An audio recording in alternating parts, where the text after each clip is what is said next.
ಮಾತುಗಳನ್ನ ಆಡಬೇಕು ಅಂತ ಹೇಳಿ.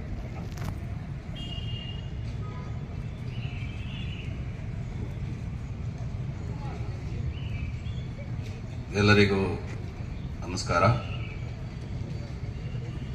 ಎಲ್ಲರಿಗೂ 78ನೇ ಸ್ವಾತಂತ್ರ್ಯ ದಿನಾಚರಣೆಯ ಶುಭಾಶಯಗಳು. ಜೊತೆಗೆ ನಾಳೆ ವರಮಹಾಲಕ್ಷ್ಮಿ ಹಬ್ಬ ಇದೆ.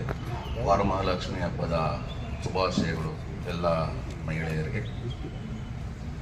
ವೇದಿಕೆ ಮೇಲೆ ಉಪಸ್ಥಿತರಿರುವ ನಮ್ಮ ಪ್ರಧಾನ ಜಿಲ್ಲಾ ಮತ್ತು ಸತ್ರ ನ್ಯಾಯಾಧೀಶರಾದ ಶ್ರೀ ರವೀಂದ್ರ ಹೆಗಡೆ ಅವರೇ, ನಮ್ಮ ವಕೀಲರ ಸಂಘದ ಅಧ್ಯಕ್ಷರಾದ ಲೋಕೇಶ್ ಎಸ್ ಅವರೇ, ರಾಜ್ಯ ವಕೀಲರ ಪರಿಷತ್ನ ಸದಸ್ಯರಾದ ಚಂದ್ರಮೌಳಿ ಸರ್ ಅವರೇ, ವಕೀಲರ ಸಂಘದ ಉಪಾಧ್ಯಕ್ಷರಾದ ಚಂದ್ರಶೇಖರ್ ಅವರೇ, ಮುಖ್ಯ ಆಡಳಿತಾಧಿಕಾರಿಗಳು, ಮೈಸೂರು ನ್ಯಾಯಾಲಯಗಳ ಸಂಕೀರ್ಣ ಕುಲಕರ್ಣಿ ಅವರೇ, ನಾವು ಇಂದು 78ನೇ ಸ್ವಾತಂತ್ರ್ಯವನ್ನು ಆಚರಣೆ ಮಾಡ್ತಾ ಇದ್ದೀವಿ.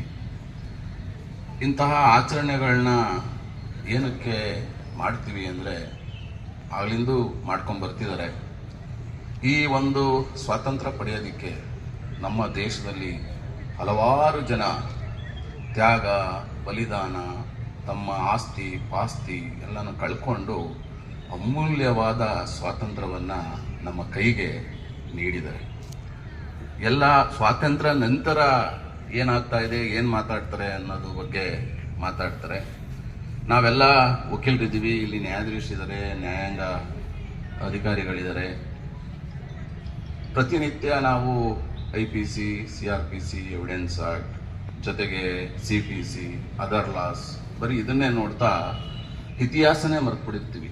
ಸ್ವಾತಂತ್ರ್ಯ ನಮಗೆ ಹೇಗೆ ಬಂತು ಅನ್ನೋದ್ರ ಬಗ್ಗೆ ನಾನು ಈ ದಿವಸ ನಿಮ್ಮೆಲ್ಲ ಒಂದು ಅನುಮತಿ ಪಡೆದು ಒಂದು ಸಂಕ್ಷಿಪ್ತವಾಗಿ ಸ್ವಾತಂತ್ರ್ಯ ಬ್ರಿಟಿಷ್ನರು ಯಾವಾಗ ಬಂದರು ಭಾರತಕ್ಕೆ, ಸ್ವಾತಂತ್ರ್ಯ ತಗೊಳ್ಳೋಕ್ಕೆ ನಮ್ಮವರು ಎಷ್ಟು ಕಷ್ಟಪಟ್ಟರು ಅಂತೇಳಿ ಒಂದು ಸಂಕ್ಷಿಪ್ತವಾಗಿ ಹೇಳೋದಕ್ಕೆ ಇಷ್ಟಪಡ್ತೀನಿ. ಎಲ್ಲ ಹಿಸ್ಟ್ರಿನೂ ಓದಿರ್ತೀರಿ, ಹಿಸ್ಟ್ರಿ ಓದ್ದೇನೆ ಇದ್ದರೂ ಇರ್ತೀರಿ. ನಾನು ಹಿಸ್ಟ್ರಿ ಓದಿರಲಿಲ್ಲ.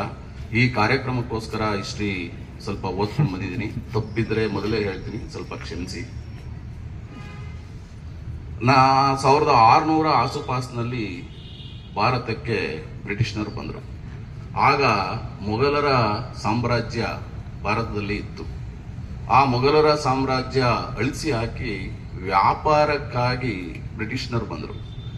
ಯಾವ ವ್ಯಾಪಾರಕ್ಕಾಗಿ ಬ್ರಿಟಿಷ್ನರು ಬಂದರು? ಭಾರತದಲ್ಲಿ ಇದ್ದಂಥ ಅಪಾರವಾದ ಸಂಪತ್ತು, ಖನಿಜ ಲವಣಗಳು, ಸಾಂಬಾರ್ ಪದಾರ್ಥಗಳು, ಇದರ ವ್ಯಾಪಾರಕ್ಕಾಗಿ ಬಂದಂಥ ಬ್ರಿಟಿಷ್ನವರು ಭಾರತಕ್ಕೆ 1, 2, 3 ಜನ, 5 ಜನ, 10 ಜನ, 50 ಜನ, 100 ಜನ, 1000 ಜನ, 2000 ಜನ, 10,000 ಜನ, ಹಿಂಗೆ ಎಲ್ಲರನ್ನೂ ಬ್ರಿಟಿಷ್ನವರು ಇಲ್ಲಿ ಬಂದು ಭಾರತನ ಆಕ್ರಮಿಸಿದ್ರು. ಕೊನೆಗೆ ಅಂದು ನಮ್ಮ ಅಖಂಡ ಭಾರತ ಇದ್ದಿದ್ದು ಬರೀ ಕಾಶ್ಮೀರ ಕೊನೆಯಲ್ಲ, ಶ್ರೀನಗರ ಕೊನೆಯಲ್ಲ, ಲೇ ಲಡಾಖ್ ಕೊನೆಯಲ್ಲ, ಇಂದಿನ ಆಫ್ಘಾನಿಸ್ತಾನ ಅಖಂಡ ಭಾರತ ಇದ್ದಿದ್ದು, ಪಾಕಿಸ್ತಾನ, ಬಾಂಗ್ಲಾದೇಶ, ಬರ್ಮಾ, ಭಾರತ ಇಷ್ಟು ಸೇರಿ ಒಂದು ಭಾರತ ದೇಶವ ಅಖಂಡ ಭಾರತ ದೇಶವಾಗಿತ್ತು. ಆಫ್ಘಾನಿಸ್ತಾನ ಬಿಫೋರ್ ಇಂಡಿಪೆಂಡೆನ್ಸೇ ಅವರು ಸಪ್ರೇಟ್ ಹೊರಟೋಗಿದ್ರು. ಪಾಕಿಸ್ತಾನ, ಬಾಂಗ್ಲಾದೇಶ, ಭಾರತ ಇಷ್ಟು ಒಂದೇ ದೇಶ ಇದ್ದಿದ್ದು. ಪಾಕಿಸ್ತಾನದ ಹೆಸರು ಇರಲಿಲ್ಲ, ಬಾಂಗ್ಲಾದೇಶದ ಹೆಸರು ಇರಲಿಲ್ಲ, ಇದ್ದಿದ್ದೇ ಅಖಂಡ ಭಾರತ. ಆ ಸಂದರ್ಭದಲ್ಲಿ 300 ವರ್ಷ, 210 ವರ್ಷ ನಮ್ಮನ್ನು ಅವರು ಆಳಿದ್ರು. 90 ವರ್ಷ ನಾವು ಸ್ವಾತಂತ್ರ್ಯಕ್ಕಾಗಿ ಹೋರಾಡಿದ್ರು. 90 ವರ್ಷ ಭಾರತದವರು ಸತತವಾಗಿ ತ್ಯಾಗ, ಬಲಿದಾನ, ಆಸ್ತಿ ಪಾಸ್ತಿ ನಷ್ಟ ಎಲ್ಲ ಮಾಡಿಕೊಂಡು 90 ವರ್ಷ, ಸರಿಯಾಗಿ 90 ವರ್ಷಕ್ಕೆ ನಮಗೆ ಸ್ವಾತಂತ್ರ್ಯ ದೊರೆಯುತ್ತೆ.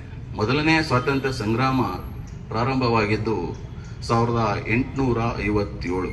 ನಿಮಗೆಲ್ಲ ತಿಳಿದಿರುತ್ತೆ, ಸಿಪಾಯಿ ದಂಗೆ. ಆ ಸಿಪಾಯಿ ದಂಗೆ ಏನಕ್ಕೆ ಆಯಿತು ಅನ್ನೋದ್ರ ಬಗ್ಗೆ ಸಂಕ್ಷಿಪ್ತವಾಗಿ ಎರಡೆರಡೆ ಮಾತಲ್ಲಿ ಹೇಳ್ಬಿಡ್ತೀನಿ. ಆ ದಿವಸ ಬ್ರಿಟಿಷ್ನವರು ಮದ್ದುಗುಂಡು ತಯಾರು ಮಾಡ್ತಿದ್ರು. ಗನ್ನು, ಒಂದು ಹೊಸ ಗನ್ ತಂದಿದ್ರು, ಎನ್ಫೀಲ್ಡ್ ಅಂತ ಹೇಳಿ. ಅದಕ್ಕೆ ತುಪಾಕಿ ಹಾಕಬೇಕು ಅಂದರೆ ಬಾಯಲ್ಲಿ ಕಚ್ಚಿ ಹಾಕಬೇಕಿತ್ತು. ಏನಾಯಿತು ಭಾರತದಲ್ಲಿ, ಆಗ ಮುಸ್ಲಿಂ ಮತ್ತು ಹಿಂದೂಗಳು ಅಣ್ಣ ತಮ್ಮದಿರಂಗಿದ್ರು. ಆ ಸಂದರ್ಭದಲ್ಲಿ ಹಿಂದೂಗಳಿಗೆ ಇದು ದನದ ಮಾಂಸದ ಕೊಬ್ಬನ್ನು ಹಾಕಿರ್ತಾರೆ ಈ ತುಪಾಕಿಯಲ್ಲಿ, ನೀವು ಹಲ್ಲಿಂದ ಕಚ್ಚಿ ಇದನ್ನ ಮಾಡಬಾರ್ದು ಅಂತೇಳಿ ಹಿಂದಿಗೆ ಹೇಳಿದ್ರು.